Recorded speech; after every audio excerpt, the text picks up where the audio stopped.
안녕하세요. 저는 서울 여의도에 살고 있는 30대 후반의 미혼 여성으로 의사라는 직업을 가지고 있습니다. 사실 제가 일하는 병원의 병원장님에게는 오래전 잃어버린 외동딸이 있었는데 그 딸을 생각지도 못한 뜻밖의 장소에서 만나게 됩니다. 제가 결혼을 하기 위해 인사드리러 간 예비 시댁에서 온갖 구박과 함께 노예 취급을 받으며 살고 있었던 겁니다. 그 모습을 보는 순간 얼마나 원통하고 열불이 나던지 예비시댁을 뒤집어 엎고 싶은 심정이었습니다. 결국 저는 많은 우여곡절 끝에 병원장님의 딸을 그 지옥 같은 시댁에서 구출해내며 병원장님과도 재회를 시켰지만 말이에요. 아직도 그날의 일을 생각하며 심장이 두근거리는 것이 아주 조마조마합니다. 저는 사실 결혼이라는 것에 딱히 관심이 없었습니다. 의사라는 직업에 나름 만족하고 있었고 또 일에 대한 자부심도 강해 큰 보람을 느끼고 있었거든요. 그런데 제가 일에만 빠져있는 모습이 안타까웠는데 저랑 친한 지인이 괜찮은 사람을 소개해주겠다면서 만나보라고 하는 것이었어요. 저처럼 일만 하느라 아직 결혼을 못했다면서 저와 잘 어울릴 것 같다면서요. 그래서 그냥 경험으로라도 한번 만나보는 것도 나쁘지 않을 것 같다는 생각에 만나게 되었고 저희 두 사람은 처음 본 순간부터 서로에게 호감을 느끼며 연인으로 발전해 미래를 약속하게 되었죠. 그런데 막상 결혼을 약속하고 예비시댁에 인사를 드리러 가게 되니 긴장이 되더라고요. 하지만 그렇게 크게 걱정하지는 않았습니다. 예비 시어머니와 시동생 그리고 동서와 저희 예비 신랑까지 한 집에서 같이 살고 있었는데 예비 신랑의 말로는 비록 시아버지께서 일찍 돌아가시고 안 계시지만 자기의 집이 매우 화목한 가정이라고 알려주었거든요. 예비 신랑도 믿음직하고 좋은 사람이라 저도 그 말을 믿어 의심치 않았고요. 그런데 처음 시댁에 인사드리러 간 첫날부터 전 조금 이상함을 감지했습니다. 집안에 의사 며느리가 들어왔다면서 예비 시모가 엄청 좋아하며 기뻐하셨고 분명 시댁 식구들 모두 저를 환대해주긴 했는데 뭔가 꺼림칙한 느낌이었다고나 할까요? 게다가 시댁 식구들 모두 예비 동서를 대하는 것이 조금 이상했습니다. 시댁에서 차려준 밥을 먹고 있는데 예비 동서가 저희랑 같이 먹을 생각을 전혀 하지 않고 있던 거예요. 집안에 가정부로 들어온 것도 아닐 텐데 당연하다는 듯 시댁 식구들의 수발을 들고 있었죠. 그런데 현정 씨는 저희랑 같이 밥 안 먹나요? 그건 신경 쓰지 말거라. 내가 괜찮다고 아무리 말려도 소용없고 현정이가 가족들 수발 드는 거 워낙 좋아해서 그러는 거니까 우리나 맛있게 먹으면 된다. 안 그러니 현정아? 예? 물론이죠. 형님, 저는 신경 쓰지 말고 드세요. 저는 나중에 천천히 먹어도 되니까. 그리고 그 다음. 아무리 봐도 납득하기 어려운 상황을 경험하게 됩니다.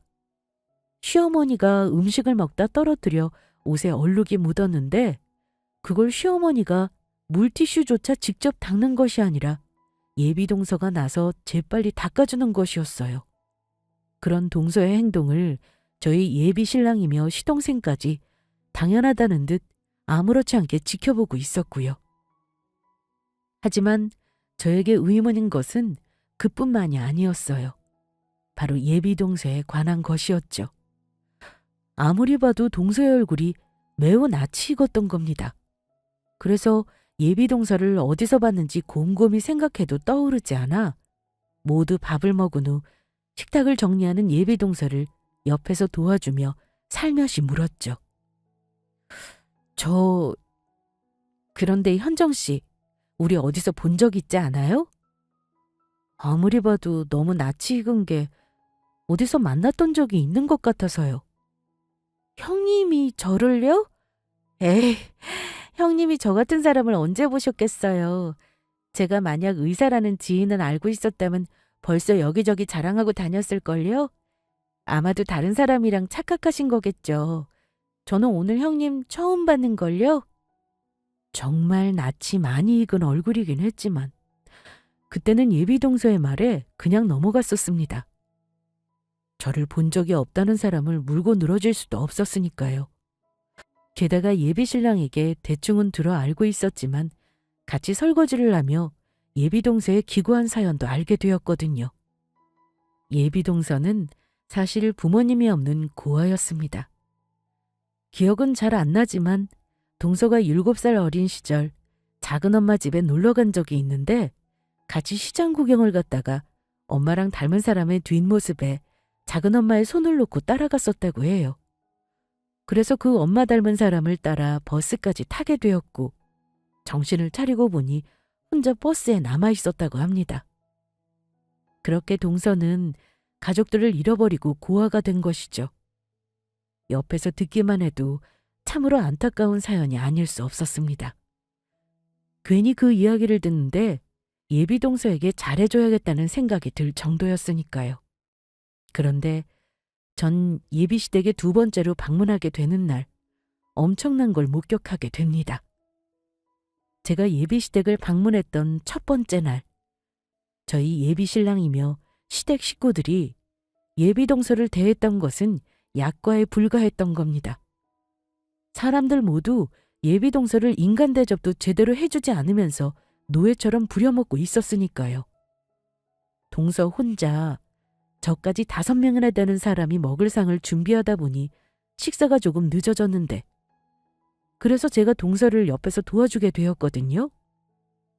그랬더니 모두 난리가 났던 겁니다. 재수 씨, 저번에도 그러더니 이런 허드렛 일을 감히 의사인 우리 진주 씨한테 시키는 겁니까? 사람 수발드는 일은 능력 없는 재수 씨 같은 사람이나 하는 거라고요. 다음부터 이러면 정말 재미없을 줄 아세요.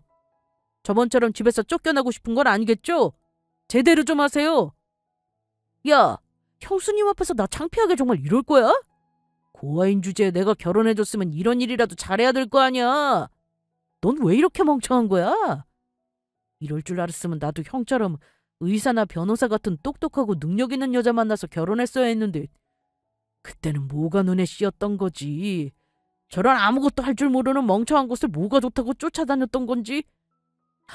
진주야, 너는 아무것도 하지 말고 가만히 있거라.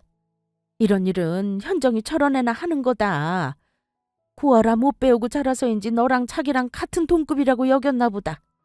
그러니까 지가 할 일을 너한테 시켰겠지. 내가 이따가 현정이 따끔하게 혼낼 테니까 너무 마음에 담아두지 말고. 정말 미안하구나. 아니에요. 제가 좋아서 현정 씨 돕겠다고 한 건데 다들 뭔가 오해를 하셨나 보네요.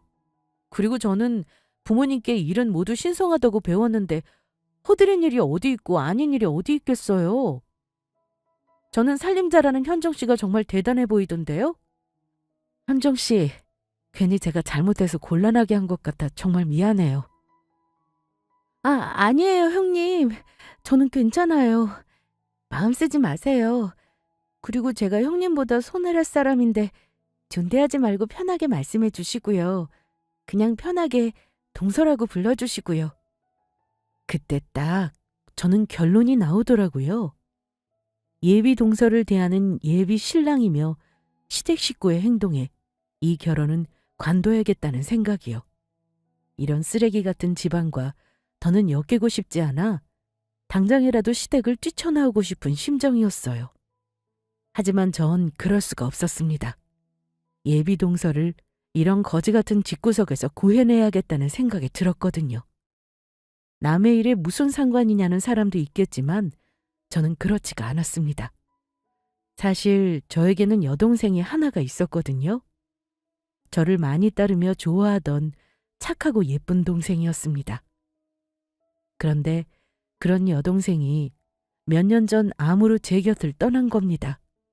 게다가 부모님도 여동생이 대학교를 막 졸업했을 당시 교통사고로 돌아가신 터라 여동생과 저는 매우 애틋한 사이였죠. 그런데 그런 저희 여동생과 비슷한 또래의 예비동서가 당하고 있으니 가만히 있을 수가 없더라고요. 더군다나 예비동서는 저희 여동생과 이름까지 똑같았습니다.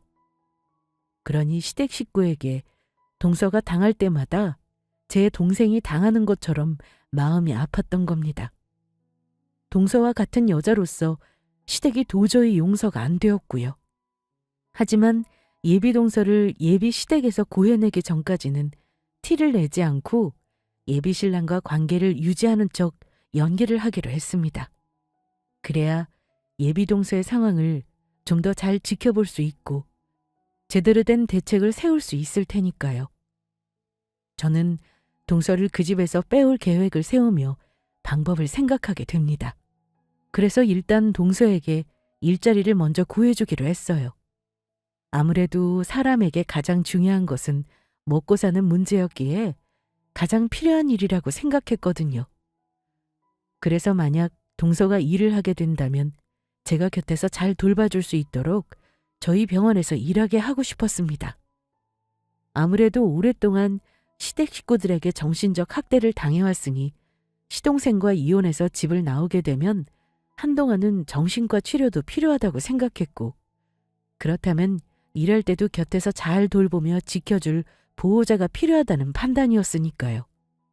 하지만 오랫동안 집에서 살림만 해왔던 동서이기에 저희 병원에서 일할 만한 곳이 없더라고요. 그런데 때마침 동서가 할 수 있을 만한 괜찮은 자리가 하나 나오게 됩니다. 병원에서 때마침 구내식당에 직원을 뽑고 있었던 겁니다. 예비 동서는 23살에 결혼해 31살이 되는 동안 살림을 하며 음식을 해왔으니 괜찮을 것 같았어요. 그래서 병원장님에게 동서의 사정을 사실대로 말하고 마땅한 사람이 없는 거면 뽑아달라고 부탁을 드리게 되었습니다. 사실 병원장님이랑 저는 조금 특별한 관계였거든요. 병원장님과 저희 부모님은 친한 친구 사이였습니다. 부모님도 살아계실 때 작은 병원을 운영하는 의사였고요. 그래서 병원장님은 저를 친딸처럼 생각하셨고 병원장님의 권유로 병원장님이 운영하시는 이곳 병원에도 오게 되었던 겁니다. 그런데 저는 병원장님과 이야기를 나누는 도중 아주 까무러칠 뻔했습니다. 병원장님의 책상 위에 아주 낯익은 사람의 사진을 발견했던 것입니다. 온몸에 소름이 돋을 정도였죠. 병원장님 탁자 위에 동서와 똑 닮은 어린 소녀의 사진이 있었으니까요. 다름 아닌 오래전 병원장님께서 잃어버렸던 하나밖에 없는 외동딸이었습니다. 병원장님 부부는 따님을 잃어버린 후 충격으로 자식도 낳지 않은 상태였거든요. 그제야 제가 왜 동서의 얼굴이 어디서 많이 본 듯 익숙했는지 알게 되었습니다. 병원장실에 들릴 때마다 병원장님의 책상 위에 있던 따님의 사진을 자주 봐왔으니까요. 그런데 너무 연관이 없는 곳에서 예비 동서를 만나보니 떠올리지 못했던 겁니다. 아무래도 정황상 예비 동서가 병원장님이 잃어버린 딸이 확률이 매우 높아 보였죠. 하지만 정확하지 않은 상황에서 딸을 찾은 것 같다고 병원장님에게 말할 수는 없었습니다. 원장이 딸 찾으려고 여러 번 노력했었고 친딸인 척 찾아와 사기를 당했던 경우도 몇 번 있었기 때문이에요. 그래서 전 병원장님이 확인할 수 있도록 동서와 자연스럽게 만나게 할 계획을 세우게 됩니다. 하지만 그 전에 동서에게 확인할 중요한 몇 가지 사실이 있었어요. 동서도 시댁에서 나오고 싶은 것인지 의견을 물어봐야 했으니까요. 무엇보다 당사자의 의견이 중요한 부분이었기 때문입니다. 그래서 저는 동서에게 휴대폰으로 연락하게 됩니다. 형님 안녕하세요. 무슨 일이세요? 동서 안녕? 그러니까 동서한테 갑자기 이런 말해서 너무 뜬금없고 당혹스러울 수도 있는데 옆에 어머니 계신 거면 네, 아니오로만 대답해줘? 그러자 잠시 생각에 잠긴 것 같던 동서가 말했습니다. 네. 동서 그 집에서 식구들한테 괴롭힘 당하고 있는 거 맞지? 그래서 혹시 그 집에서 나오고 싶은 거면 지금 네라고 대답해 주겠어? 네. 그러면 동서, 내가 정말로 동서 어디서 본 것 같은데 내일 우리 병원에 와볼래? 내가 정확히 확인하고 싶은 것도 있고 해서. 동서가 그 집에서 정말 나오고 싶은 거면 내일 우리가 꼭 만나서 이야기를 해야 할 것 같아서. 그럴 수 있지? 네, 형님. 알겠어. 그러면 내가 문자로 우리 병원 위치랑 시간 알려줄 테니까 어머니랑 서방님한테는 내가 결혼 전 동서랑 친해지고 싶어서 내일 밥 사주겠다고 졸라서 어쩔 수 없이 나가는 거라고 말해. 그러면 아마 어머니도 보내줄 테니까. 그러면 동서 내일 봐? 예, 형님. 다음 날 저희 병원으로 찾아온 동서는 저를 보자마자 긴장해서인지 제 눈치를 보는 것 같았습니다. 일단 그 집에서 나오고 싶다고 예비 동서가 저한테 말하긴 했지만 혹시 제가 시댁 식구와 짜고 동서를 시험하기 위해 이런 일을 벌일 수 있다고 생각할 수도 있었으니까요. 그래서 제가 먼저 동서에게 솔직하게 털어놓았죠. 동서, 나 사실 먼저 고백할 게 있어. 나 상호 씨랑 파혼할 거야. 그날 시댁에 갔을 때 동서한테 하는 거 보고 내가 질려버렸거든. 상호 씨도 그렇지만 시댁 식구들 어떻게 그렇게 하나같이 무식하고 못될 수 있는지 동서한테 대하는 거 보고 내가 다 화가 나더라. 그래서 말인데 동서 내가 전화로 했던 말 그냥 해본 말 아니고 진심이거든? 그러니까 동서 그 집에서 나올 생각이 있으면 말해. 내가 도와줄 테니까. 제 말에 예비 동서는 머뭇거리는가 싶더니 울음을 터뜨렸습니다. 형님, 저 정말 그래도 되는 거예요? 그 집에서 나올 수만 있다면 그러고 싶어요. 저 좀 살려주세요. 동서, 아니 현정아, 내가 동서 현정이라고 불러도 되는 거지? 그러니까 현정아, 이제 걱정하지 마. 현정이가 원치 않으면 그렇게 살지 않아도 돼. 고아는 죄도 아니고 현정이가 잘못한 거는 더더욱 아니니까 내가 지켜줄게. 그리고 앞으로는 나보고 형님이라고 하지 말고 언니라고 불러. 언니가 앞으로는 현정이 무슨 일 있든 꼭 지켜줄 테니까. 네, 언니. 정말 고맙습니다. 오래 산 남편이랑 시댁 식구보다 언니가 더 가족 같으세요. 그런데 내가 볼 때 서방님이 절대로 그냥은 이혼 안 해줄 것 같고 그동안 시댁이나 서방님이 현정이 너 괴롭혔다는 증거 같은 게 있어야 하거든? 혹시 그런 게 있을까? 아, 그런 거라면 저한테 있어요. 사실 저도 이혼하고 싶어서 그러려면 증거가 필요하다고 해서 식구들 몰래 증거를 모아놓고 있었거든요. 그런데 막상 이혼하려고 하니 제가 혼자 잘할 수 있을지도 의문이고 겁이 나서 못했어요. 만약 이혼을 못하게 될 경우 남편님의 시댁 식구들이 저를 괴롭힐 것도 같았고요. 그런데 언니가 곁에서 도와주신다면 저 할 수 있을 것 같아요. 이번엔 저 용기 내볼게요. 그렇다니 정말 다행이다. 그러면 일단 그 집에서 탈출부터 하고 변호사를 만나보자. 일단 현정이 너 자리 잡을 때까지 우리 집에서 나랑 같이 살면 되니까 그런 건 전혀 걱정하지 말고. 변호사 비용은 내가 내줄 테니까 일단 아무 생각하지 말고 있어. 하지만 그렇게까지 신세지면 제가 너무 죄송한데요. 아니야, 괜찮아. 정 미안하면 현정이 너가 나중에 돈 벌어서 천천히 갚으면 되잖아. 현정이 너 일자리도 우리 병원에 내가 미리 구해놨어. 그러니까 지금은 부담 갖지 말고 일단 그곳에서 나올 생각부터 하자. 네. 이 은혜 제가 평생 두고두고 갚겠습니다. 정말 고맙습니다. 그리고 동서를 직접 보자. 모든 것이 확실해졌습니다. 동서는 정말로 병원장님의 딸이 맞았어요. 나이만 들었지 정말로 병원장실에 있는 병원장 따님과 똑같은 얼굴을 하고 있었으니까요.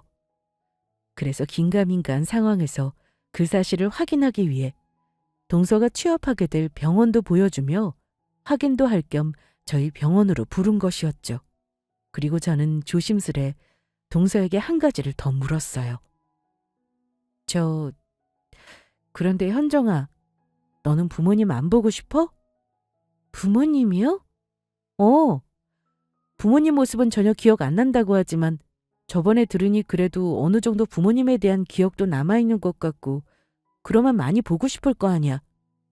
사실 저도 보고 싶어요. 그래서 실종아동 유전자 등록하는 게 있다고 해서 해보려고도 했는데 남편이며 시댁 식구들 반대가 워낙 심해하죠. 그래서 하고 싶어도 못하고 있었어요. 그러면 현정이 너도 네 가족들 찾을 수 있다면 꼭 만나고 싶다는 이야기지? 물론이죠. 저희 부모님을 다시 만날 수 있다면 저 불길 속이라도 뛰어들 자신 있어요. 알겠어. 네 생각 알려줘서 고마워. 동서의 말에 전 때가 되었음을 알게 되었어요. 그래서 죽이 되든 밥이 되든 병원장님을 만나 동서와 보게 해줄 생각이었죠. 정말로 동서가 병원장님의 딸이 맞는다면 원장님께서 한 번에 알아보실 거란 판단해서였습니다. 하지만 일단 그 전에 하루라도 빨리 동서를 그 악의 소굴 속에서 구해내야 했어요. 어차피 동서에게 특별히 집에서 가지고 나올 짐이 있는 것도 아니라고 하고 옷가지들도 일단 제 옷을 같이 입거나 사면 그만인 것들이니 최대한 티가 나지 않도록 저희는 맨몸으로 나오는 방식을 선택하기로 했어요. 그리고 그 계획은 다음날 바로 실행하기로 했죠. 그래서 다음날 전 이른 새벽 시댁 근처에 주차를 하고 동서가 나오길 기다렸습니다. 혹시 시댁 식구들이 동서가 사라진 후 경찰에 신고할 것까지 대비해 아파트 CCTV가 안 보이는 도로 외곽에 차를 주차해놨어요. 그런데 그때 생각지도 못한 뜻밖의 일이 벌어졌습니다. 초조한 마음으로 동서를 기다리는데 아무리 기다려도 동서의 모습이 보이질 않는 거예요. 그래서 혹시 몰래 나오다가 들킨 것은 아닌지 무슨 일이 생겼나 차에서 내려 동서네 집으로 향하려 하는데 다행히 멀리서 달려오는 동서의 모습을 발견했습니다. 그 모습에 저는 재빨리 차 밖으로 나와 동서에게 손을 흔들어 주었고 동서도 저를 보더니 더욱 힘을 내 달려왔습니다. 그리고 동서와 저는 재빨리 차에 탔습니다. 현정아, 어떻게 된 거야? 아무리 기다려도 안 나와서 걱정했잖아. 제가 막 나오려고 했는데 그만 화장실에서 나오는 어머니랑 딱 마주쳤지 뭐예요. 그때 들키는 줄 알고 얼마나 놀랐는지 몰라요. 그래서 저도 화장실 가려고 나온 척 연기하느라 늦었어요. 죄송해요, 언니. 많이 기다리셨죠? 아니야, 괜찮아. 현정이 너만 무사히 나왔으면 된 거야. 일단 여기 있다가 들킬 수도 있으니 우리 얼른 빠져나가자. 그렇게 저희는 무사히 시댁을 빠져나왔고 저희 집에 도착할 수 있었습니다. 동서와 저는 서로 부둥켜 안고 울었어요. 언니, 이게 꿈은 아니죠? 저 이제 정말로 자유예요. 그 지긋지긋한 인간들 보지 않아도 돼요. 그래, 현정아. 이제는 마음 놓고 살아. 내가 장담하건대 앞으로는 좋은 일들만 있을 거야. 언니 정말로 그럴까요? 저도 앞으로는 행복해질 수 있을까요? 당연하지. 그리고 현정이 너 우리 병원에 면접 본 거 있지? 그거 붙었어. 사실 병원장님께 네 사정을 이야기 드렸었거든. 그랬더니 바로 뽑아주시겠다고 하더라. 그래서 출근은 다음 달부터 하고 오늘은 병원에 잠깐 인사하러 가면 될 것 같아. 내가 바로 오늘 너 데리고 병원으로 일하는데 인사하러 간다고 이야기했어. 혹시 내가 병원장님께 현정이 너 사정 이야기해서 기분 나쁘다면 미안해. 아니에요. 언니가 저 위해서 그러신 건데요. 그리고 지금 제 입장에선 이렇게 병원에 취직도 하고 감지덕지한걸요. 고맙습니다. 그리고 방은 저기 내 동생이 쓰던 방 쓰면 돼. 언니, 제가 그래도 될까요? 저번에 언니 이야기 들어보니까 동생분 돌아가셨다고 하지 않았어요? 그러면 방에 보관해둔 동생분 물건도 전부 소중한 것들일 텐데 제가 그래도 되는지 모르겠어요. 당연히 되고 말고 중요한 동생 유품들은 내 방으로 옮겨서 이미 정리해놨어. 그리고 하늘에 있는 내 동생 현정이도 현정이 너가 쓴다고 하면 분명히 좋아할 거야. 자기 방에 좋은 사람이 들어왔다고. 그러니까 아무 걱정하지 말고 편하게 지내. 얘가 입을 옷들도 몇 벌 사놨으니까 당분간은 그거 입으면 될 거야. 언니, 이건 그냥 빈말이 아니라 정말로 감사해요. 정말 뭐라고 표현해야 될지 모르겠어요. 제가 친언니는 없지만 언니가 정말로 꼭 제 친언니 같아요. 사실 사는 게 너무 힘들어서 죽을 생각까지 했었거든요. 그런데 그때 언니가 나타나 준 거예요. 언니가 정말 제 생명의 은인이에요. 정말 고맙습니다. 동서의 우는 모습에 저는 동서를 안아주었습니다. 어느새 제 눈에도 눈물이 흐르고 있었죠. 살아있다면 저희 동생과 비슷한 나이일 동서가 남들도 해보지 않은 모진 세월을 버티며 살아왔던 걸 생각하니 제 동생이 고생을 한 것처럼 가슴이 아파졌으니까요. 동서에게 해주는 것들이 꼭 제 동생에게 해주는 것 같은 기분이 들었습니다. 현정아, 걱정하지 마. 앞으로 내가 꼭 현정이 너 지켜줄 거야. 그러니까 그런 나쁜 생각하지 말고 앞으로는 씩씩하게 사는 거야? 현정이 넌 누구보다 소중한 사람이라는 걸 절대 잊어서는 안 돼? 알겠지? 네, 언니. 그럴게요. 그리고 전 다음 날 동서를 데리고 병원에 출근해 병원장님께 바로 연락을 드렸어요. 말씀드린 병원에서 근무하기로 한 동서를 인사시키고 싶다고요. 원장님도 흔쾌히 허락하셨고 저희는 병원장실로 가게 되었습니다. 동서는 자기를 채용해 주신 병원장님한테 감사하다며 드실 음료라도 사가고 싶다는 말에 음료수 세트를 사서 병원장실로 가게 되었습니다. 동서는 병원장실에 들어가자마자 병원장님께 고개 숙여 인사했어요. 안녕하세요, 원장님. 처음 뵙겠습니다. 박현정이라고 해요. 저에게 이런 소중한 일자리를 주셔서 정말 감사합니다. 그러나 병원장님은 말이 없었어요.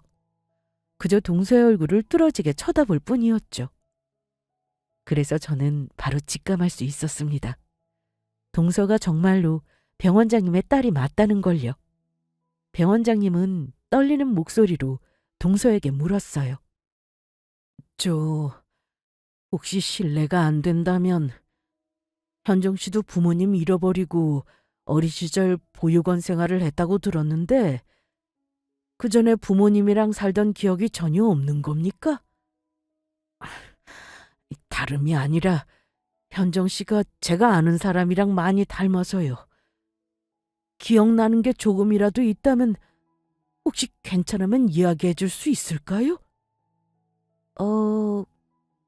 기억이 전혀 없는 건 아니고 아주 조금 기억에 남는 게 몇 가지 있어요.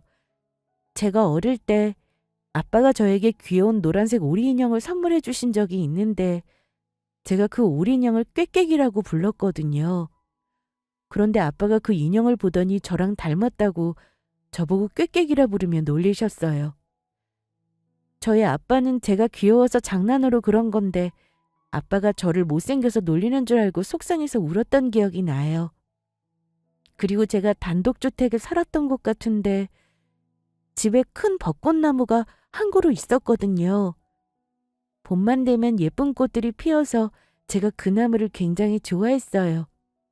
그리고 또 기억나는 게 제가 외갓집에 놀러 갔다 장작이 타는 아궁이 앞에서 장난치다가 팔뚝에 화상을 입은 적이 있어요. 그 흉터가 아직도 남아 있습니다. 혹시 괜찮다면 그 화상 흉터 좀 보여줄 수 있을까요? 제가 알던 사람도 팔뚝에 흉터 자국이 있어서 그럽니다. 병원장님의 말에 동서는 소매를 걷었습니다. 그리고 팔뚝에 난 흉터를 보는 순간 병원장님은 동서에게 다가가 꼭 껴안았습니다.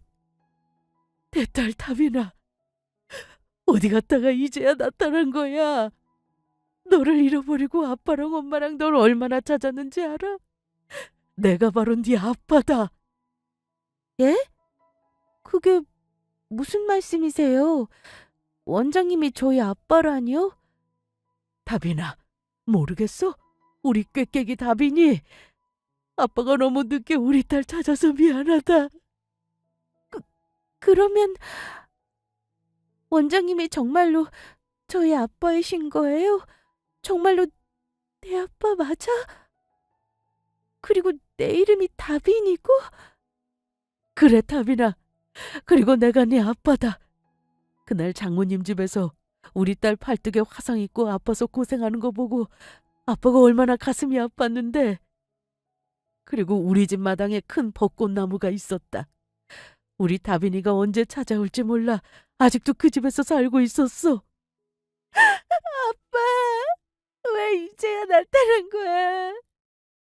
그동안 내가 얼마나 외롭고 힘들었는데, 나 그동안 얼마나 보고 싶었는데. 미안하다.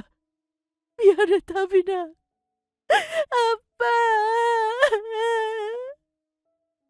동서와 병원장님은 서로를 끌어안았습니다. 그리고 오랜 시간 떨어져 지내면서 나누지 못했던 이야기도 나누게 되었죠. 그리고 그날 마침 병원장님은 오후에 휴진이었고 저도 동서일로 미리 시간을 빼놓은 상태라 다 같이 병원장님 집으로 가게 되었습니다. 그리고 그곳에서 동서는 친엄마도 만날 수 있었죠. 그동안 예비시댁이 동서한테 벌인 만행을 듣고 병원장님이며 병원장님 사모님까지 매우 분노했습니다. 그래서 저희는 병원장님과 함께 예비시댁에 제대로 복수해주기를 마음먹었습니다. 그리고 며칠 후 저는 아무 일도 없는 척 예비신랑에게 연락을 했어요. 예비신랑이 만나자는 걸 제가 최근 들어 바쁘다며 계속 피하고 있었거든요. 그런데 예비신랑에게 연락을 해보니 정신이 없는 건 그쪽도 마찬가지더라고요. 자기야, 이런 말 갑자기 해서 미안한데 우리 집에 지금 큰일이 생겨서 상견례 날짜는 그 일이 해결된 후에야 정해야 할 것 같아. 나야 괜찮지. 어차피 상견례라고 해봤자 우리 집은 나 혼자 나가게 될 거고 날짜 미뤄도 상관없을 것 같아. 그런데 갑자기 왜? 집에 무슨 일이라도 생긴 거야? 그게 사실은 재수 씨가 우리 가족이랑 더는 못 살겠다고 쪽지 한 장만 달랑 남기고 집을 나가버렸거든. 가족도 없는 거 걷어서 먹이고 입혀 살게 해줬더니 그게 그렇게 우리 뒤통수를 쳤지 뭐야. 그게 없으니까 집에 청소랑 밥 해줄 사람도 없고 아주 엉망진창이라고. 우리 지금 며칠 동안 배달 음식이랑 라면만 먹고 있는데 아주 지겨워 죽겠어. 그래서 어떻게든 재수 씨 찾아서 데리고 오려고 하는데 어디 갔는지 찾을 수가 있어야지. 아, 동서 이야기였구나. 그거라면 걱정하지 않아도 될 것 같아. 동서 지금 어디서 지내는지 내가 알거든. 뭐라고? 그게 정말이야? 그러면 당장 우리 집으로 데려다 좀 줘. 상호 씨, 미안한데 그럴 수 없을 것 같아. 그리고 상호 씨랑 자기 식구들한테 한 말도 있으니까 전부 내가 말한 장소로 좀 와줘. 동서도 부를 테니 거기서 만나서 이야기해. 일단 알겠어. 그리고 재수 씨 어디 도망 못 가도록 자기가 잘 붙들고 있어야 해. 알겠지? 알겠어. 저는 그때 속으로 생각했어요. 니놈들이야말로 어디 도망갈 생각은 하지 말라고요.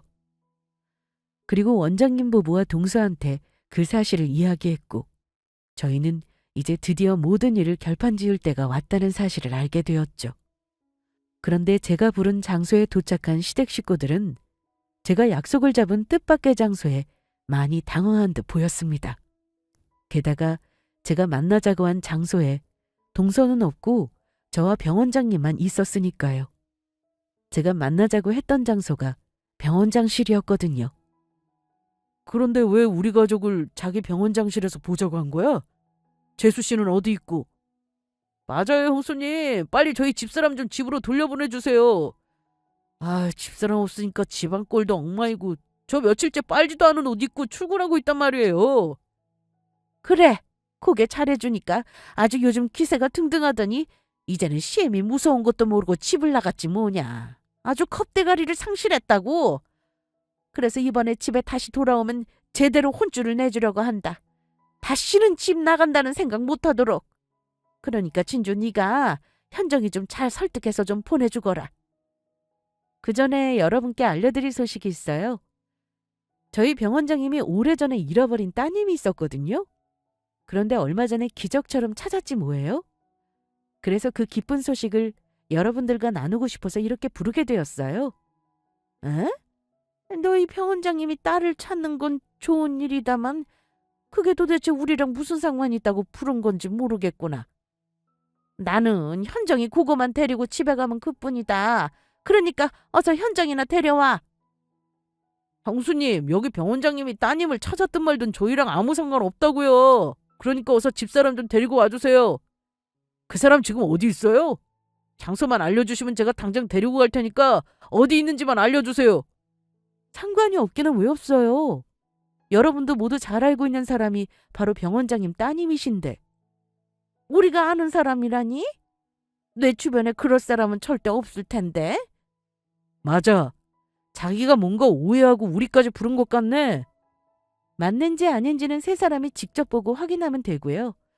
이제 곧 도착한다고 했으니까 병원장님 얼굴 보고 말씀하세요. 그때였어요. 병원장실 문에 노크 소리가 들리는 것. 그리고 동서가 잘 차려입은 모습으로 문을 열고 나타났죠. 그러자 시댁 식구들이 동서를 어안이 벙벙한 표정으로 바라보더라고요. 소개가 늦었죠? 알아보니 글쎄 동서가 저희 병원장님의 잃어버린 따님이었지 뭐예요. 그래서 앞으로 동서가 여러분들에게 돌아가는 일은 없을 거예요. 동서는 앞으로 영원히 자기 친부모님이랑 살 생각이니까요. 그 사실 말씀드리려고 전부 부른 거였어요. 하지만 동서가 병원장님 딸이란 말에 이미 시댁 식구들은 동서가 다시는 시댁에 돌아가지 않을 거란 말이 들리지 않은 것 같았어요. 동서가 큰 병원의 딸이니 앞으로 자기들이 동서를 이용해 편하게 살 수 있을 것 같다는 기대감에 잔뜩 부풀어 있는 것 같았죠. 그동안 자신들이 동서한테 했던 짓거리들은 전혀 생각하지 못한 채요. 어머나 세상에, 그게 사실이냐? 그거 아주 잘 됐구나. 현정이는 우리가 그동안 돌봐준 은혜는 잊지 않았겠지? 저기 원장님, 아니지, 이제 내가 사돈이라고 불러야 되나?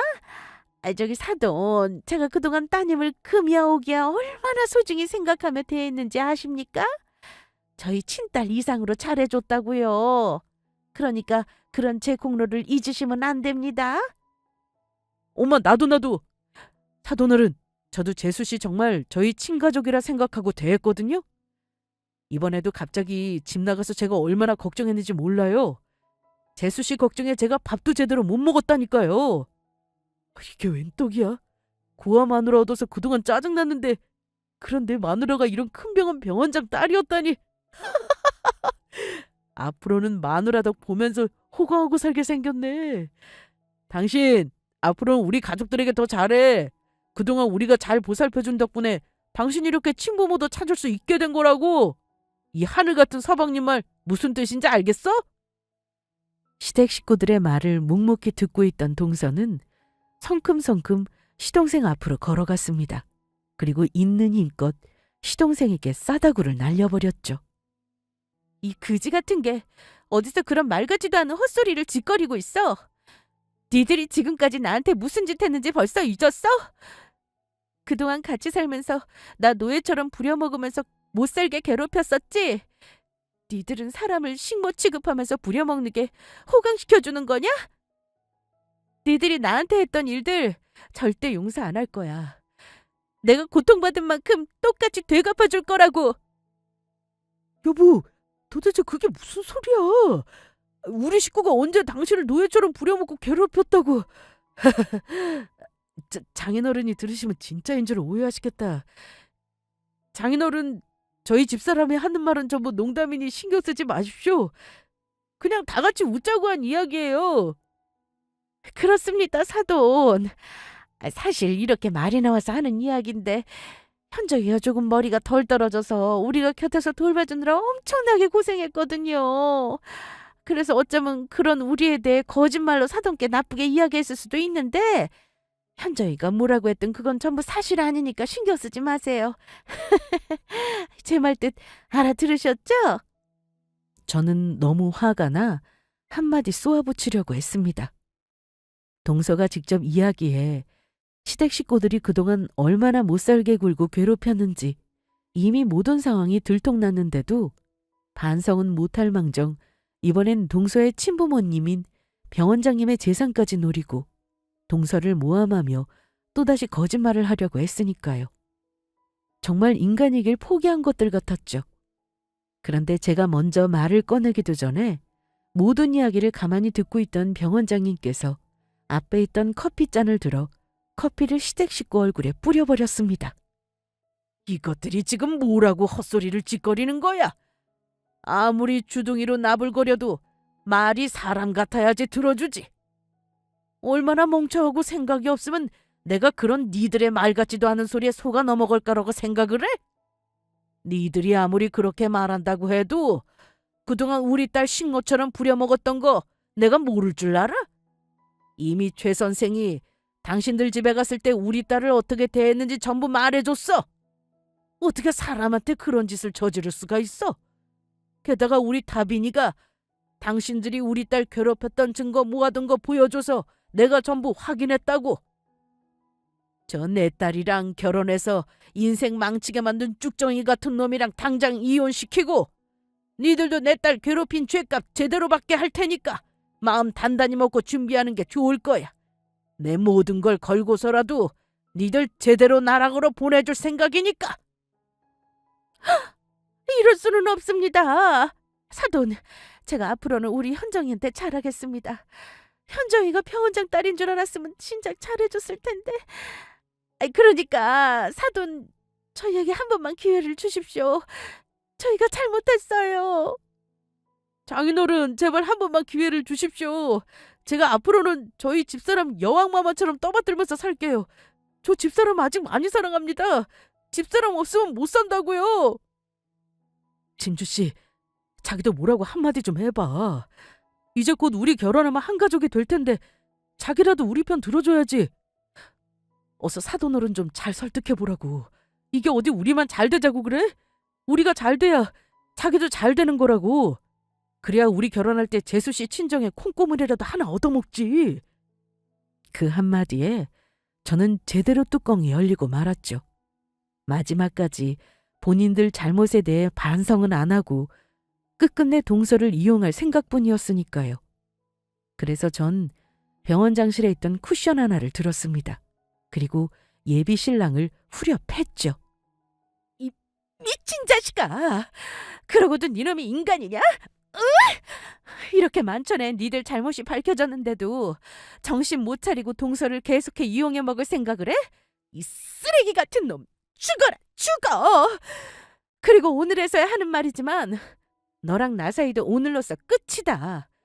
너랑은 파혼이니까 나랑 결혼할 생각은 꿈도 꾸지 마.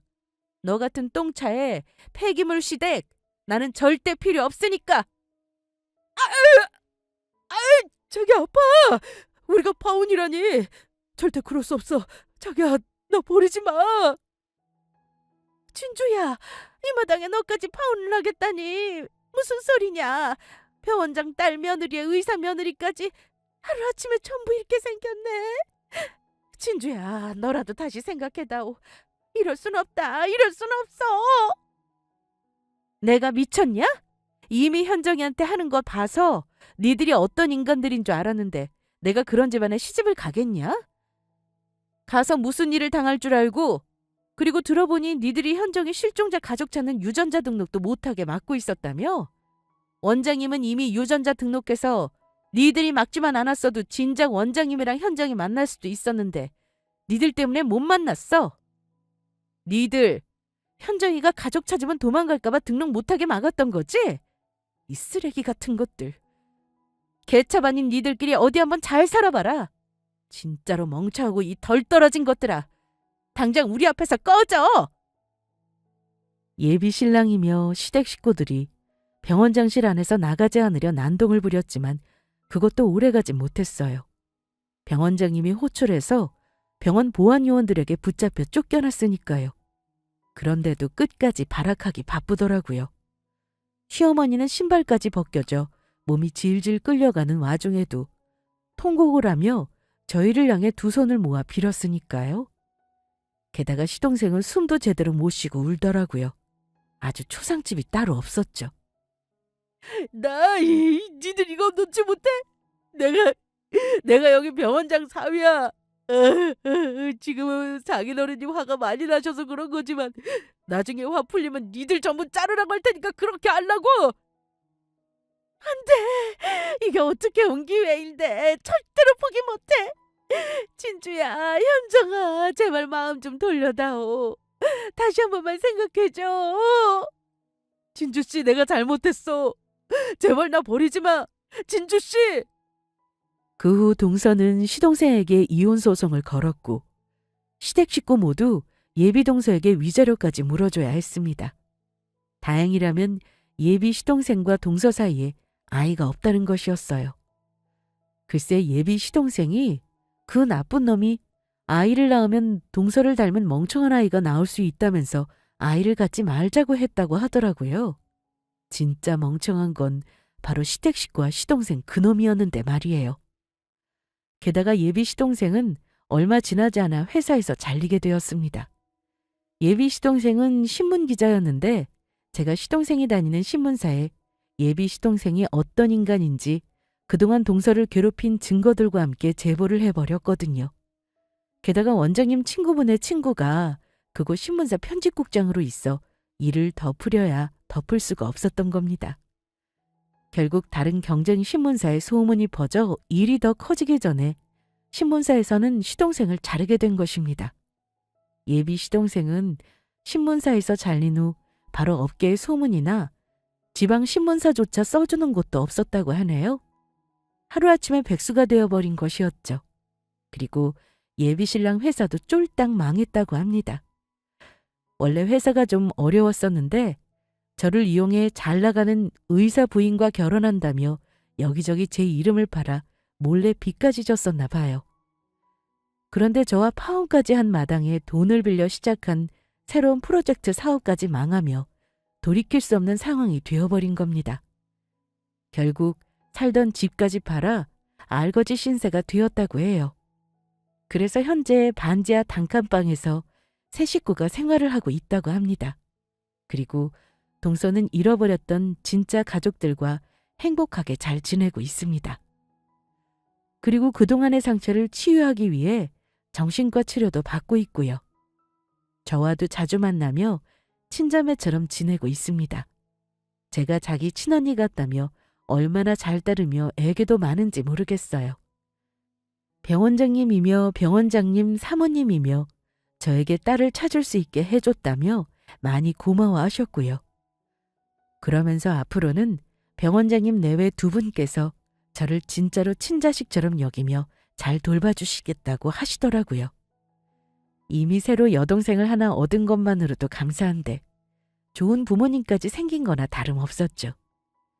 인생을 살며 여러 일을 겪는다지만 그래도 우리 한 가지 사실은 결코 잊지 말아야겠습니다. 사람이 착하게 살아야 한다는 건 말이에요. 그러면 언젠가 나에게도 새로운 행복이 찾아와 문을 두드릴 테니까요.